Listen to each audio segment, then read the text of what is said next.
This is not a test. Stay calm in an orderly fashion. Make your way to the lifeboats.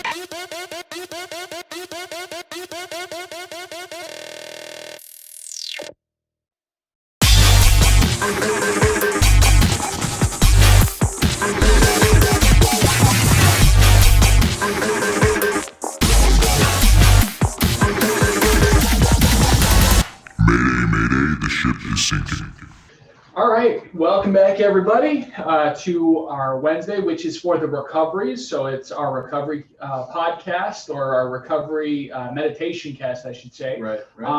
So if you're here as a loved one, or you're here as somebody who maybe is new to this recovery thing, every Wednesday we talk about just recovery-related topics. We talk about things that are going on in our own lives. We talk about meditations. We talk about different philosophical questions, deeper thoughts, just our perspectives. Now, we aren't anything super important, but we are people with a mic. So there you go. Garden variety addict with a microphone, bro. With the microphone, the most dangerous kind, the guy that believes he has a voice, aka us two. So we're just gonna jump right off the bat. So we'll first off just break it apart of like, Hunter, how was your day, man?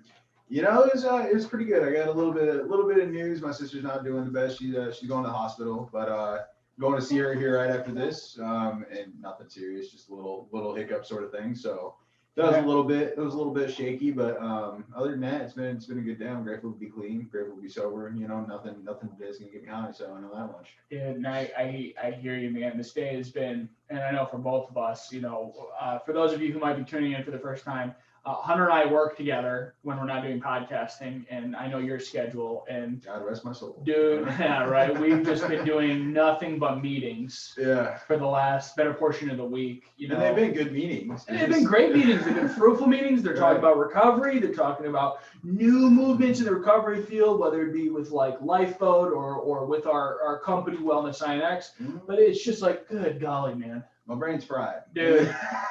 I could not agree more. For those of you who don't know, we film all these ahead of time. We're filming this on a Friday, and it's been a week. Just been a week. Let's just say it's been a couple months. It's been it's been a COVID. Yeah. Man, and I'm consider myself seriously fortunate. I consider myself seriously blessed. I have no complaints whatsoever about the opportunities and the privileges that I've been allowed to partake in. That being said, just I'm grateful. I'm working. You know, there's a lot of people out there that are less fortunate than us right now, but it definitely the workload is heavy, especially because two of my coworkers are out of the office right now because they're having a kid. Yeah, that's him. Little bit. That's him, and his wife, who's also my coworker, and I have to pick up all the slack. Yes, yeah, he's got to pick up a good portion of the slack, that's for sure. Yeah. But yeah, man, I just, I'm happy to be another day sober, another day clean. I'm happy to be able to do this with you. I'm happy to be able to just keep moving on. Absolutely, keep going. And we got exciting news this week for sure, both personally and for the podcast. So personally, I found out that, my wife is going to end up being induced next week. So I'm super excited about that.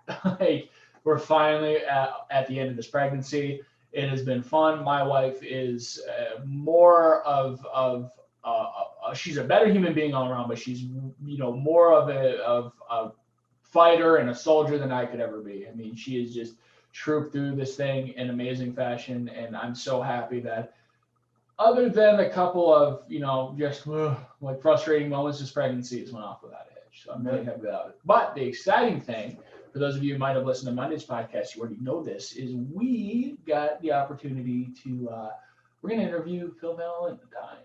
Yes. So he's the executive director of CCAR. Mm-hmm. I'm super excited That's about it. Connecticut Community on Addiction Recovery. For those who don't know. Yes, he is one of the big guys in the community, just nationally recovery. Right. He is one of the guys. He is the founder of CCAR, but at the same time, when you're talking recovery coaching, doesn't matter what state you're in or anything like that. You go far enough up the chain, people have heard of CCAR. Right. Now, you may not have heard, if you're listening to this. Nationally recognized, correct? It's nationally recognized. Yeah. It is, at this point, this last year, actually, really exciting news. It is, they do come with NADAC CEUs. So for those of you who might be trying to become a national peer support specialist or nationally certified peer support specialist, you can become that. Reason we know this is Hunter is a recovery coach trainer. I'm a core trainer for CCAR. No big deal. But yeah, it's really, really big stuff. But if you're somebody across the nation, maybe like in the Nevada area or in California, something like that, you may have never heard of CCAR before. Mm-hmm. But if you're an individual that is kind of in the upper echelons, like you've been a recovery coach for a while, or maybe you're a trainer of recovery coaches under this Nevada's specific license, whatever that is, or California specific license, whatever that is, you've heard of CCAR. You know what CCAR is, and it is a powerhouse. They are so awesome. They're making so many moves. It is so cool, and I'm so excited for what they're doing and all those stuff. But I'm even more excited that Phil, who is just a juggernaut of recovery, he is making time out of his busy schedule to talk to little old us. It's awesome. So exciting. So definitely tune in for that. That's going to be in the midst of February. Or not February, it's going to be in the midst of March at some point. This is February. Together. Yeah, man, long week, right? Yeah, That's going to be in the midst of March sometimes. So we're super duper excited about that. But Absolutely.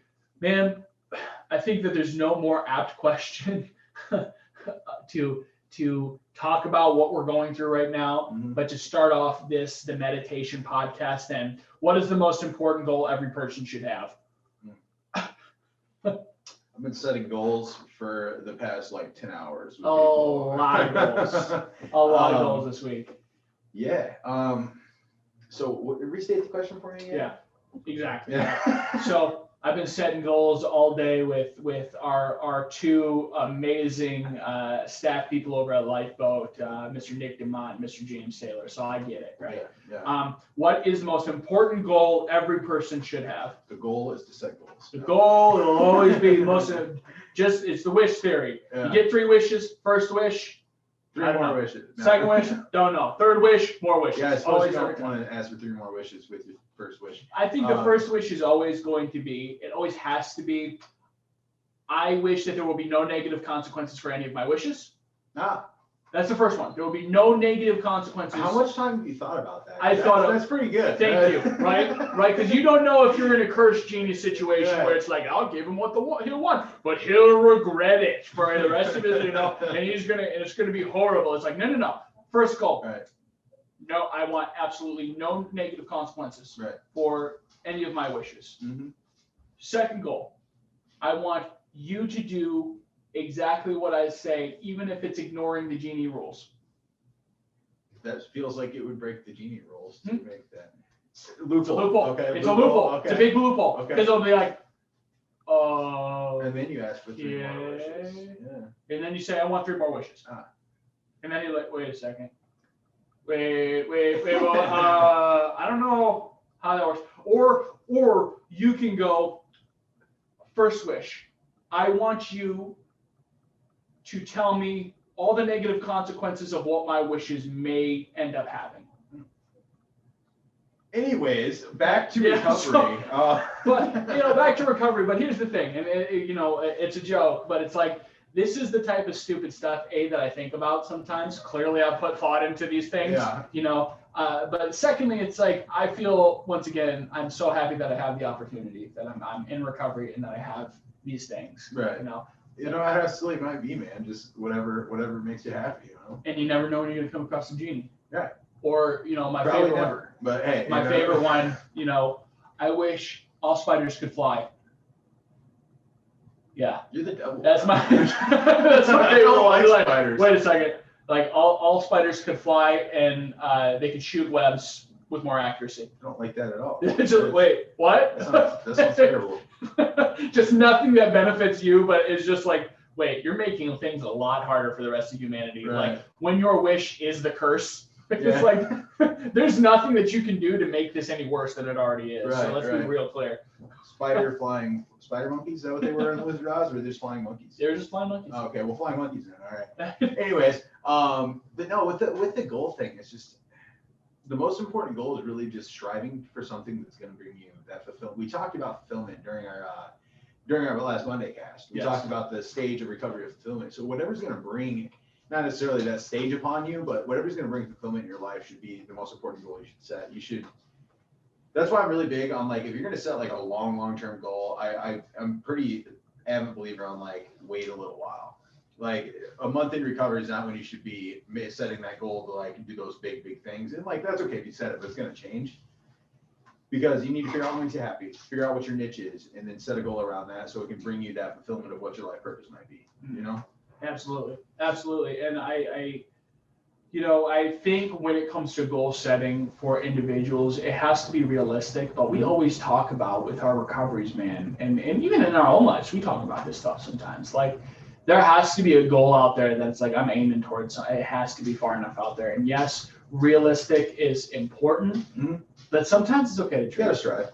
Sometimes it's okay to dream a little bit. Sometimes it's okay because guess what? As they always say, it's all about the journey and never the destination, which is a lie. It's all about the destination. Anybody says It about makes the journey worthwhile. yeah, it's like no. The journey sucks sometimes. The journey is horrible, especially if there's a volcano in the way. Right. But, Especially if there's a volcano in the way. but no, but when it comes down to it, it's like aim for the stars, you'll hit the moon. And then you can go for cliches for hours. But it is like sometimes it's okay to dream a little bit and set those goals. And I couldn't agree more. I think the most important goal any person should have is to make themselves a better person. Right. And to make themselves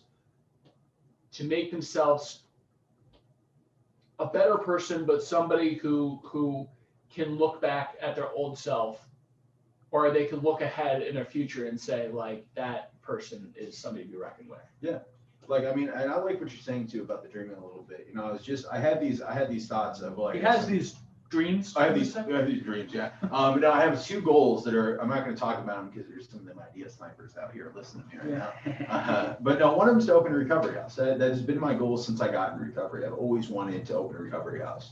The format of it and stuff like that, I have a pretty good idea. But when I was in early recovery, that's a dream. You know what I'm saying? That now it's like it's a very real possibility. You know? No, yeah. But it gave me something to strive for, like figuring out, like now I'm more interested in like, what does grant writing look like? You know, what does it look like to get grants? What does it look like to get funding? What does it look like to be a 501c3? And that's like drawing my interest. So it's good to have one of those like dreaming goals because it gives me something like, it gives me extra purpose of like, I want to listen to this thing that would otherwise be terribly boring and make me fall asleep. You know? Absolutely. Yeah. First off, I'm just saying, if you ever heard, if anybody listening to this podcast have heard somebody talk about grants when you know nothing about grants, it is. I promise you, that was a good portion of my day today. Yeah. Not fun at all. I was actually talking. I know quite a bit about grants. Right. Still not fun. Yeah. Still boring. I was talking to actually two of my supervisors, not you, two other supervisors. One was Dr. Smith and one was Sean. And we were shout out to Sean Finnerty. Yeah, what's up? We were talking.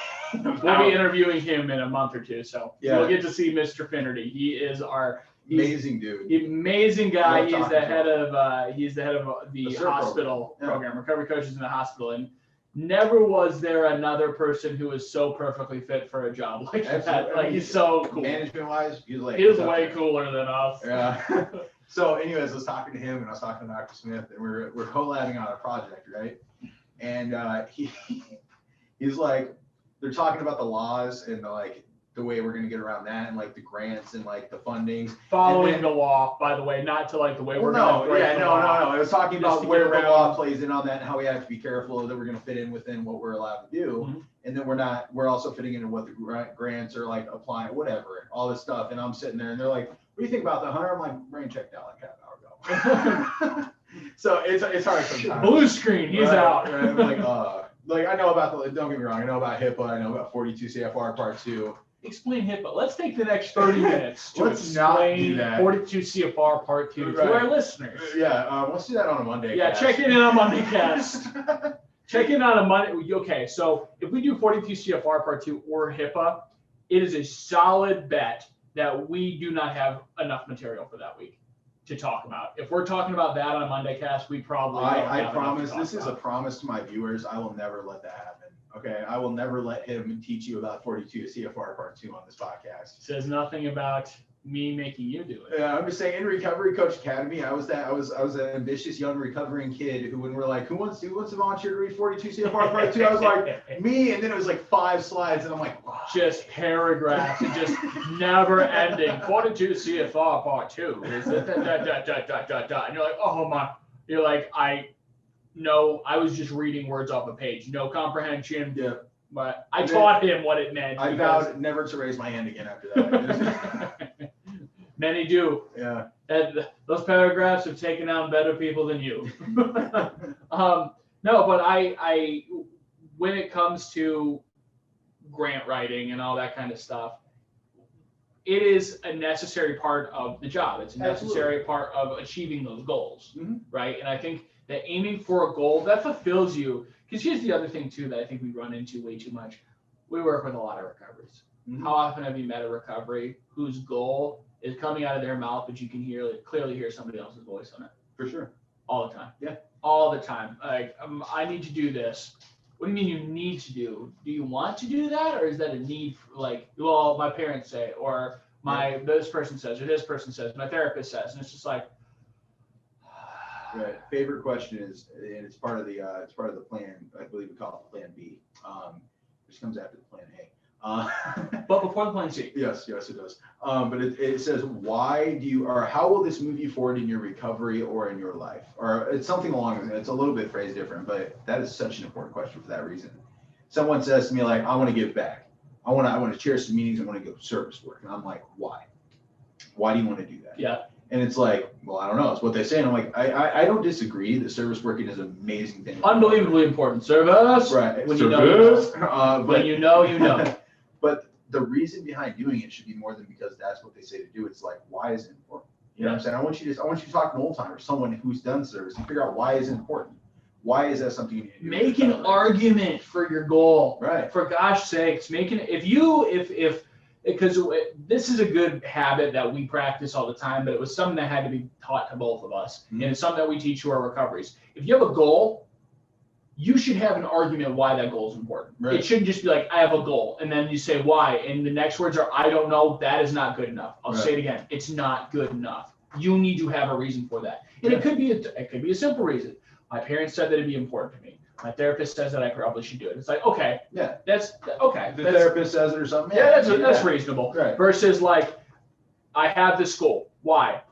Because someone said it was a good idea. Because they told, because it's a part of the 12 steps, or because it's like, that is not a good why? Why do you want to be, a sponsor? Why do you want to do that? Right. And why is that important? I think it's a good thing, like I said. But great thing, great goal to have, but why? Because if you don't have a reason, your heart's not going to be in it. You're not going to have any drive or ambition to do it. If you're just dropping yourself in the middle of this goal and be like, well, I'm where I'm supposed to be and I'm doing what I'm supposed to do, good luck. Yeah. I feel my inner NA kicking in right now. And it's like, don't ask why, ask how do I do it? The audacity. Stop it. We don't talk about Fight Club. Who's been talking about Fight Club? Who's been talking about NA? First rule of NA, we don't talk about it. Yeah. But no, I think with goal setting, it's unique to every individual, but inside of that individual, they need to make the argument why, because I can't tell you why to have a goal. I can tell you some good goals to have. I can't tell you necessarily why you should have them for you. Right. A good goal to have would be get insurance. Why? Well, so you can get, a doctor, and it's important for your health and all that type of stuff. But if you don't believe me, or if you don't take it into yourself, like, it's probably a good idea to have insurance because I have been having this toothache, or I have been having something's wrong with my ribs. They've been like that for a couple of weeks now. Like, if you don't get there, then why are you going to the doctors? Because you're going to go to the doctors and be like, well, my recovery coach said it was a good idea for me to see you, so now I'm here. It's not going to work. Yeah. It's not going to work at all. So next question, and this is a doozy. So by what standards do you judge yourself? Ooh.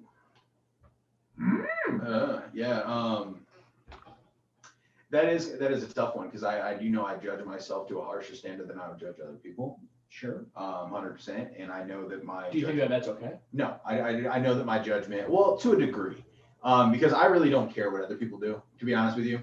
I mean, I don't know how to say that without sounding coarse, but like, as long as you do you and not, mess with anybody else, be my guest. Right. Libertarian? No. But I mean, it's when I look at someone doing something, I really don't have much of a judgment towards that because I don't know what's going on. I don't really care what's going on unless you're like my friend or my family and I have actual like interest in like helping you succeed in life. Mhm. Sorry, you know, like you're doing your thing and that's fine. You know, when it comes to myself, because I see my intentions, I see my thoughts, and I know why and what I'm doing, and I have convictions, and sometimes go against those convictions and do things anyways. You know, like our next question, by the way. Oh, no. So you just shot it right down the middle and like, oh God, no, I have to answer it. Yeah, no, I gotta do that. But I mean, that is probably why I judge myself harsher because I know everything internally that's going on. I don't know that about the other person. Even like my best friend. I don't know. You know, that's you, by the way. I don't have any other friends. You'd be my friend. No, friend's a strong word. Yeah, I know. Let's go with acquaintance. Let's go with yeah. But I mean, it's really, I would say my standard would be pretty tough on myself, but it's not like I don't shut myself down. I don't think I'm a terrible person for it. But I would say that I know when I fall short and I hold myself accountable to that.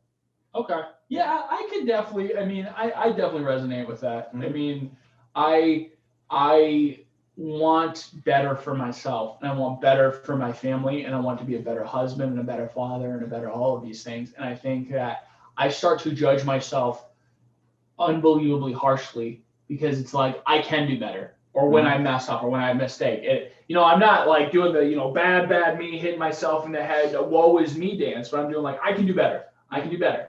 And, Hunter's been a witness to this. I mean, even us creating like theme songs for the podcast or ideas for the whatever, it's like, we'll do something and it will be pretty good. And then what we'll do? We'll keep going. Yes. Like, this was great.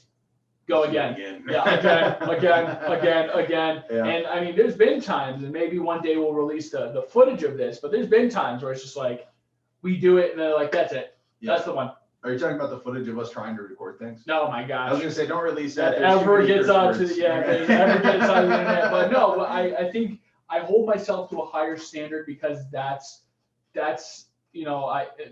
yes, I could go on for hours about my early childhood and the problems that I may have had, but it's like Right. for a long time, I wasn't held to an actual standard, I don't think, by anyone, by my parents. I don't fault them for that, but it's like, I hold myself to a high standard because that's what I want people to expect of me. I don't expect anything from anybody else necessarily, but I think that inside of that standard, it's forced me to grow because it has forced me to be uncomfortable. And when I'm uncomfortable, I want to change more than anything. Yeah, and I will also, with an important caveat on that as well, I feel like it's important to realize that it's like we're not striving for perfection here.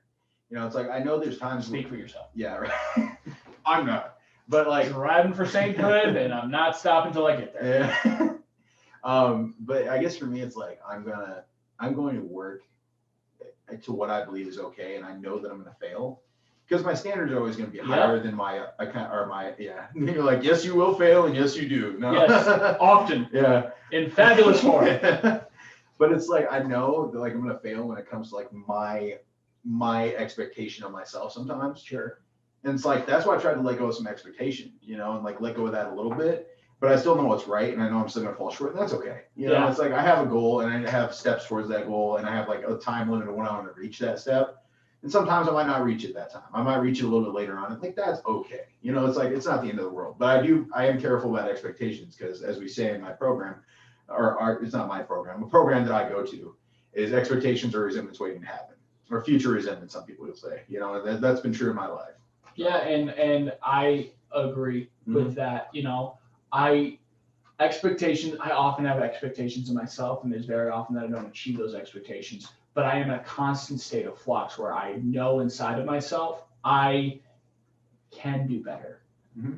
And there's times where it's like I can do better, but I don't necessarily need to. And that's my for lack of a better term, that's my parents' insecurities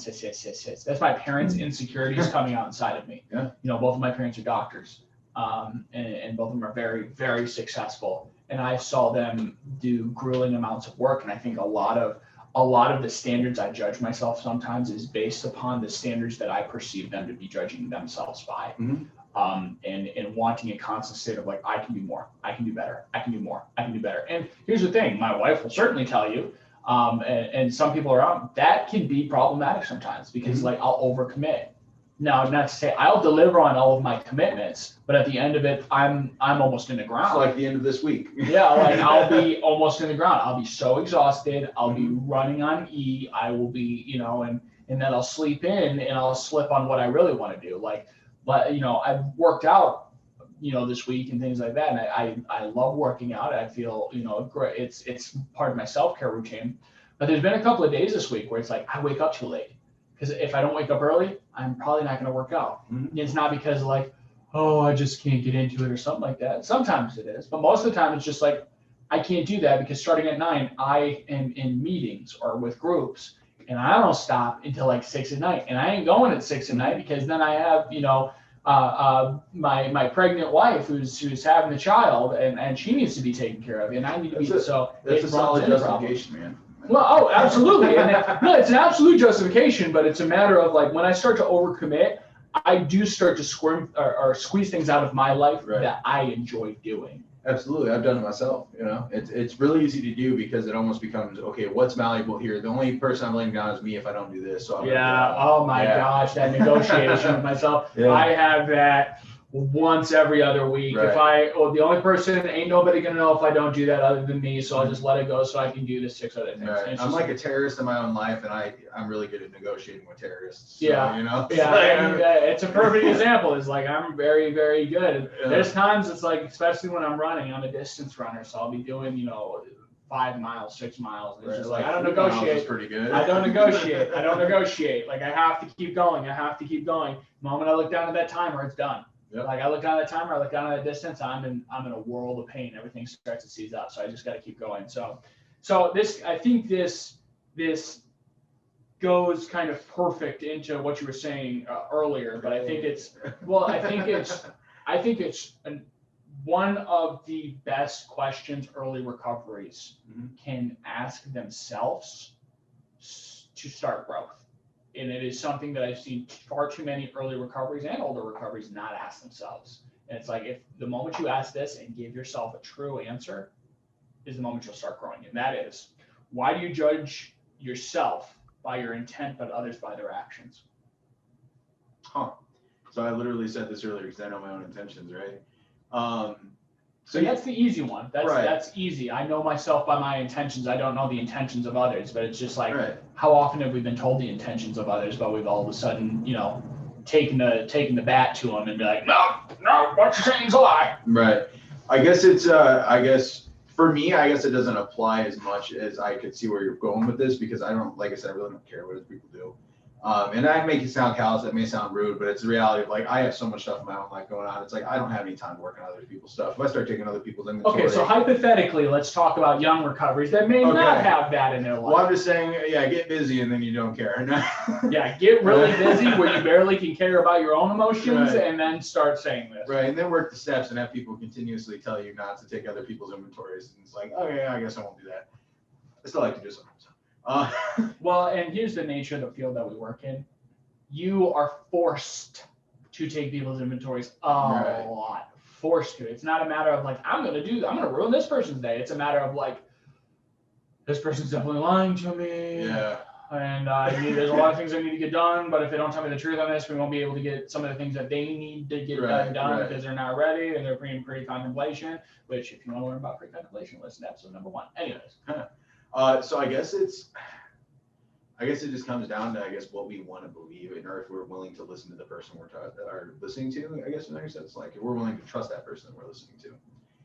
Because a lot of it I think comes down to why we wouldn't believe someone who says my intentions were good, my intentions were this. It's well, your actions still hurt, and your actions are what I see. Yeah. It's do we really believe that they're saying my intentions were good, or are they just saying that? It's we saw the consequence, we saw the action, but we didn't see your intentions. We don't know what you wanted to accomplish. So I feel if we're looking at it a judging sense, a negative sense, then it would make sense why we judge people by their actions. Big brain moves. I'm just saying. Big brain. 990,000 IQ. Minus 990,000. Yeah. I think with this one in particular, there needs to be an immediate follow-up question because I think this question is best answered for young recoveries or old recoveries with wisdom. Mm-hmm. I do not judge people necessarily on their actions if I'm meeting them for a first time, or if it's my first engagement with them, or if it's kind of the first thing that they've done. I won't immediately jump into, they did this on purpose, they're a horrible person, no good, dirty, rotten scoundrel. Rapscallion! Right. I won't go Yo, there. reprobate. Yo, you reprobate. No, I won't go there. And I've Right. made it, and that took a while to build that. I do that very intentionally. So you're talking about initial contact. Initial contact. If I've known you for a month or two and then all of a sudden something happens, I won't take that. If it's like the first wrong, Mhm. it's kind of the 2-strike rule of Right. but if it's like, okay, I'm not judging you but if it happens a second time, Mhm. that's often when I will start to say, Mm. I can't tell intentions, Right. but what I can tell is actions. And this has happened multiple times now, Right. or something akin to this is happening multiple times now.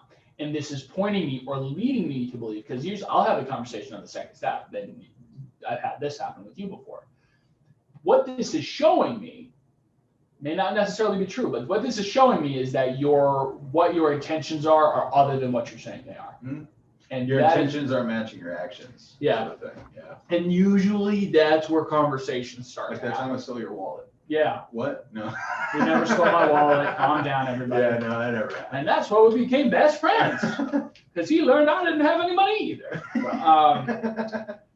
But no, I think that's often my rule of thumb. It's like the first time, okay, Mhm. I'm not gonna. I don't know. Right. The second time, certainly the third time, I'm like, all right, pattern. There's a Yeah. pattern here, and I'm Right. noticing it, and I will address it. Mhm. But that's what I say to early recoveries is like, here's the deal. I'm not talking about like this person doing the same thing over and over again. Not Right. talking about that. I'm Right. saying like, if somebody has lied to you once, Mhm. and then it's like, maybe the justification is, well, I didn't know you that well, and I was really uncomfortable, and I still have some things to work out myself. So, that's why I didn't tell you. Right. It's like, It's okay. like, okay, Right. plausible, certainly plausible. Mhm. But then, they stand you up and they lie to you again, or even worse, they stole for a fact that they stole something. I mean, Right. Hunter, I know that you've had instances, I've had instances where we have brought a recovery or something like that to a meeting, and then all of a sudden There's just money missing off where's the many, counter. and we're like, wait, what? Yeah. And then they're like, yeah, your friend over there took the money. And Yeah. it's just like, huh? Right. Like,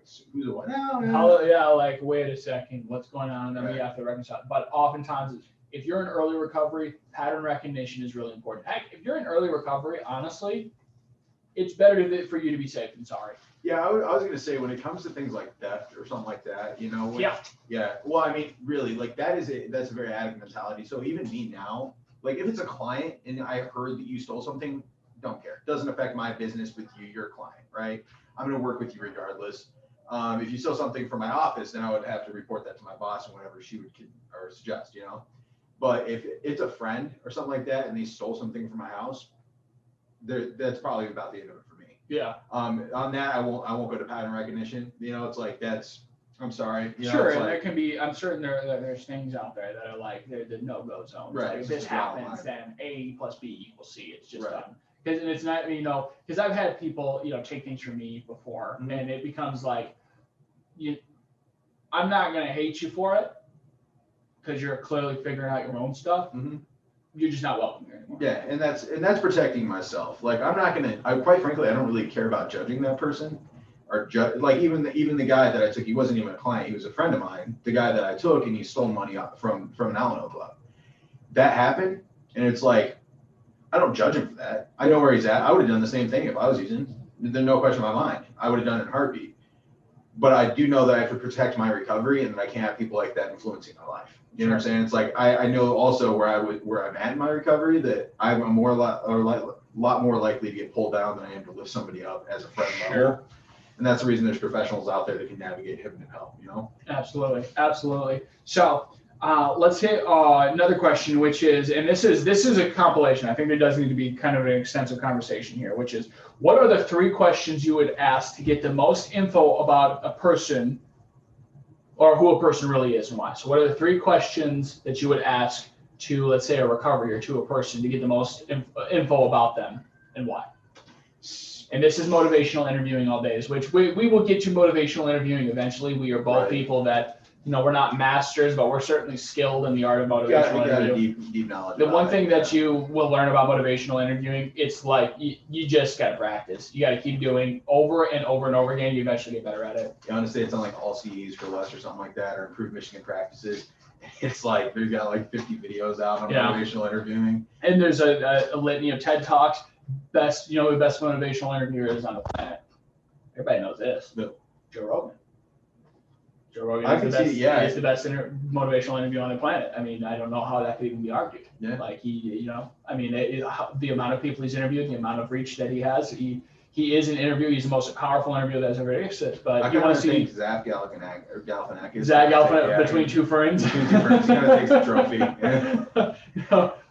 But you look at people like Joe Rogan. He's motivational interviewing. That's what he's doing. He's listening, processing, thinking about information. Probably has a bunch of previous context on the individual, maybe a book he read or whatever, and then he goes off of that. But anyways, 3 questions. So I will say it's hard for me to think of 3, I guess, but I know my first question when I really want to figure out like about someone's like where they're at and like what's important to them is just say, what's your story?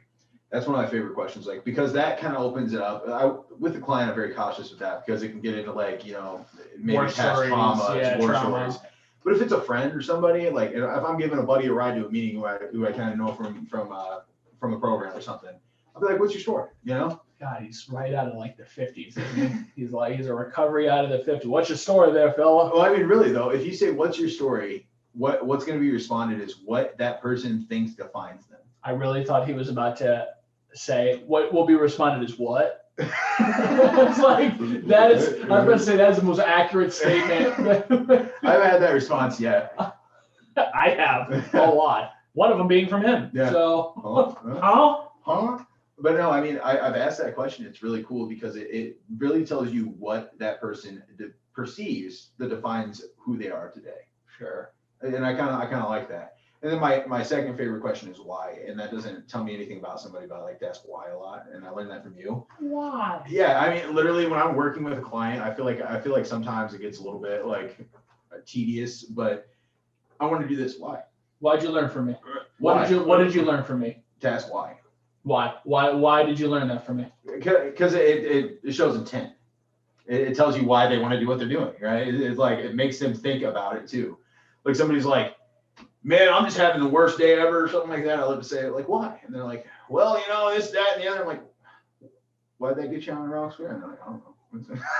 Right. They're like, why? You end up boiling it. Why is the ultimate question, which is just like you keep drilling down until they have to either explain to them, be like, that's just how I feel. Yeah. Or they give a legitimate, like, this is the problem. And then in recovery coaching narrative goals, that we're drilling for the goal. That is what we're doing. And we do that in several different ways. For people who watch us in the everyday, you will see usually a 15, 20, 30-minute interview about things that are going on, motivational interviews, unpacking people's day. But people that see us in class that we're teaching, we are literally like, why? Got the goal. Okay, what are we doing with this goal? Who are you accountable to? How are we going to be accountable to that? What time are we going to call you? Like, it's just... Yeah, and then we ask them what they thought of it, and they're like, you're scary. Yeah, they're like, we've had people, you're scary. We've had people say like, oh my God, are you... Do you talk to people like that? Yeah, you talk to people like that, or you seem really abrasive, and it's just like, this is an example. I'm showing you to do this with more finesse. Yeah. I don't go in there guns a-blazing like why. You kind of do it, right? I do that with him, but I don't do that with participants in programming. Right. And that's why it's such an intricate question, because it, like you're saying, it gets to the root, right? So either it gets down to the root of like, well, I don't know why, and it's like, figure out why. Or like, if it's an emotion, if it's friends, sometimes I mess with them and be like, well, why? And they're like, well, because of this. I'm like, why did it upset you? Like, I don't know. It's like, see, you're stupid. No. But no, it's just like figuring out what's at the root. Why do you want to do it? Why is this important? Why is just an amazing question. Well, because I think also why starts the argument. You want, ultimately with recoveries, I want them to start arguing for themselves, not to start an argument. I'm not like arguing with them, but to argue for and state their position to why they want something, or what's the significance of this? Because if you get there, not only can you draw out more goals, but you can start to see what's their buy-in to this. What do they really want? What is happening here? Versus like you ask why once or twice and they come at you with I don't know, you then become like, well, that's not really a goal now, is it? If you don't know why you're pursuing it, then what's the point? Right. That was much more articulated than I could put it. It's kind of going in circles. Why? I don't know. And then your third question. Third question. Are you my mom? No. No. So what's your story? Asking why to different statements that they might make. That honestly, I don't really know what else I would want to ask somebody to get more information about them, because that what's your story really tells me a lot. I guess if it's a client, like asking what are your goals, like what are you striving for? Because if it's a client wise, that's where I figure out everything from this meeting forward. What are we doing? You know. Mm-hmm. So I guess with client, I would ask that. We try and clean up the language. You mean recovery that you're helping, not necessarily the client? Well, yeah, recovery. Yeah, just somebody I'm helping, right? That would probably be a question, like, so I could figure out where we're going from here. What's the steps forward? What's happening? But other than that, man, I don't really know. If I was just on a friend level, what's your story is a lot of stuff that I will ask somebody, because it really gives me a good idea of what that person's been through. Do you know your Lord and Savior Jesus Christ? Right. Have you heard the good news? Have you heard the good news? Let me tell you. Let me tell you all about it. White button down. No. And then it goes into a song and dance number. Yeah. With no background music, or like background music on his awful cell phone speaker.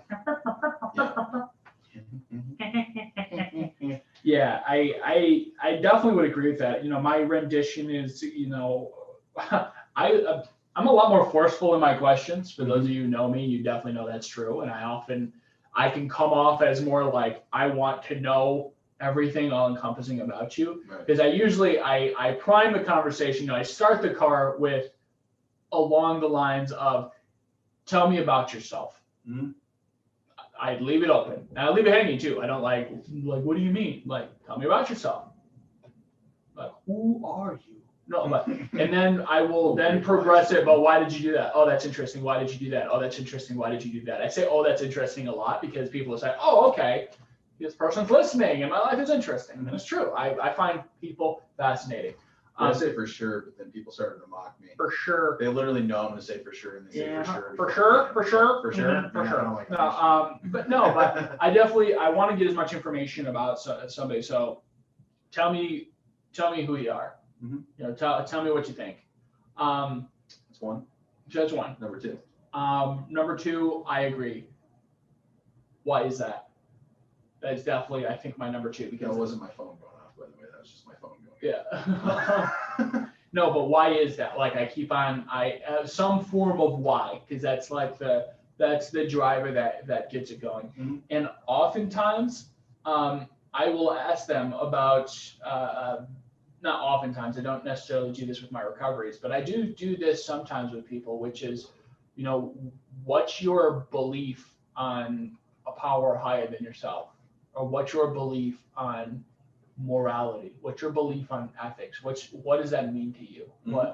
And by saying stuff like that, I hope to prime conversation and get them thinking. You know, once again, I'm a preacher, so I proselytize in different circles. I don't do to the recoveries that I'm helping. I keep the boundary really, really clear on that.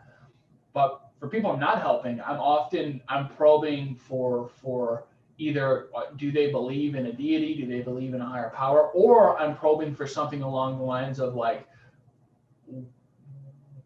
what is your baseline belief system that causes you to understand the world? Right. What do you believe is right, moral, and ethic? What do you believe is okay and not okay? And then I followed up with why. Why do you believe that? Why do you believe it's like that? Why do you believe it's like that? You know, are you regurgitating something you were told? Are you regurgitating something you just heard on the news? Or do you know it for a fact? Do you know it? Can you essentially argue your system of belief? Can you argue what you think or see or want? So that's that's definitely where I generally where I would go on that. Okay.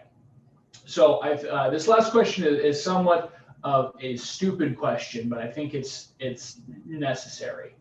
which is in the future, Mhm.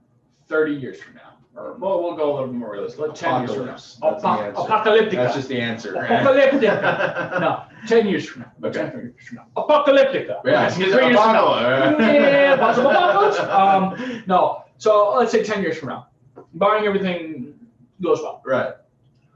Where do you see yourself, and what knowledge would you seek from yourself? So first, where do I see myself? Yeah. First question there. Like I talked about this earlier in this podcast. I was like, was that earlier today? When was it? It was during the podcast. I talked about my goal to open a recovery house.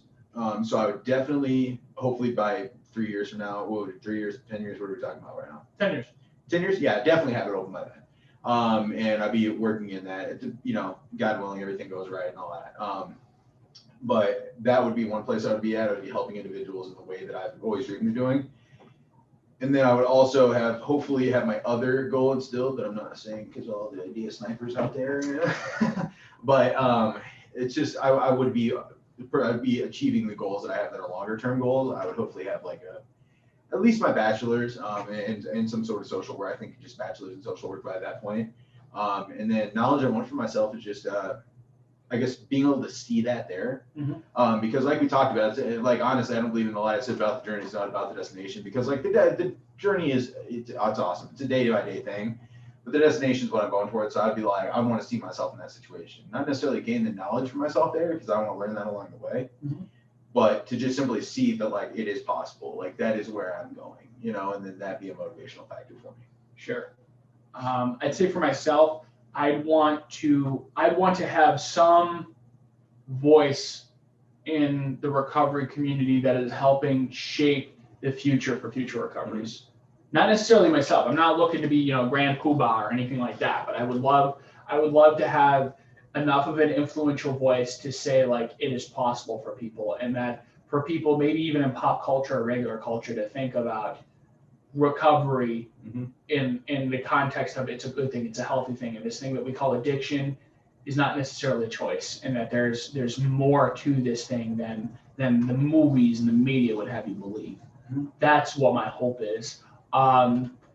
Things I want to glean for myself, probably what is the highest jackpot and what is the numbers for that highest jackpot.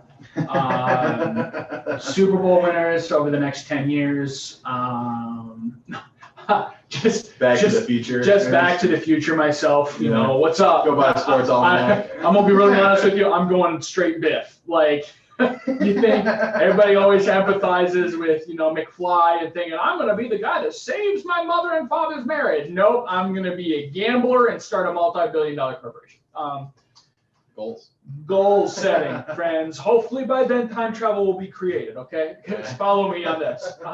Hopefully by then I will find a genie, all right? And I got these 3 wishes. All right, okay.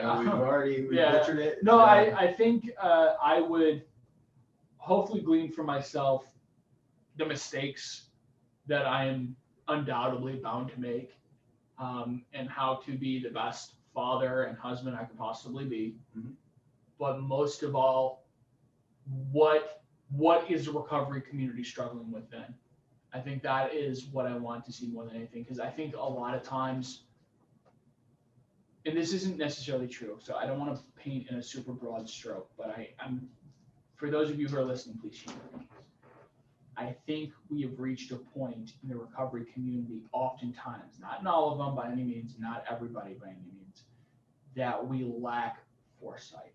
That we are at a point where we are constantly thinking of just another day, make it to the next day, make it to the next day, and we are not thinking far enough into the future of like what happens when how we have traditionally been doing things dries up. What happens if COVID goes a little bit too long? What happens if we're experiencing in our place right now some funding issues because of government cutbacks and things like that. And it's just like, what happens if that happens? Because that has much more real world ramifications and consequences on recoveries, on the communities that we're trying to foster, on new recoveries, then I think a lot of times people understand. And when they cut these systems off, when these systems become so dependent on things like government funding or funding from specific sources, and then those things all carte blanche get cut off, and all at once, all of the different entities that were helping with the recovery community are all of a sudden in these really like scary states of like, what's next, what's going to happen, how's it going to be a year from now. It affects the recovery community. It affects all of us. And even though there's people in these meetings and in different meetings that feel like, everything's going and yeah, COVID's bad, but we're keeping going. It's like, they don't understand the wave of problems that could be coming down the pipeline. I feel like that's true on a macro level. Yeah, and that's really what I think that's a better way of articulating that is on a macro level. I would like to know the problems that are coming down the pipe, because I think oftentimes we on the macro level, on the micro level, we are, let's get to the next meeting, do the next thing, do that stuff. But on the macro level, when we're talking about like nationwide statistics, when we're talking about community suffering, when we're talking about, the overdoses during COVID going back to 2013 levels post the Great Recession, global recession, it's like, that's scary. And that's one of those, what did we really, in the span of less than a year, undo 7 years worth of work? Right. Because of funding sources drying up, because of problems happening, because of people not being able to get to their face-to-face appointments, because of things like that. And that type of stuff bundled together, that's what keeps me up at night. That's the stuff that haunts me. And that's the stuff of like, we have to find a different way. We have to find a different way. We have to find a different way about thinking about recovery. Yes, that way works, but there has to be a different way out there that isn't going to be contingent on many of those facets. And that way will continue on. And I think it's out there. I think that there are many recoveries that know how to do that. I think CCAR is doing that very well. I think that there's, Don Koya and White Bison doing that very well. There's pockets of entities that are doing it very well, but we need to bring it onto a national level where it's like, how does it look if we get out from under, the thumb of Uncle Sam? And what does that look like going forward? So I think that's probably what I would ask myself. So with that being said, we are going to wrap up our Wednesday podcast. As always, we thank everybody. We podcast every Monday, Wednesday, Friday. Monday's about the science, Wednesday's about the meditation, and Fridays we interview.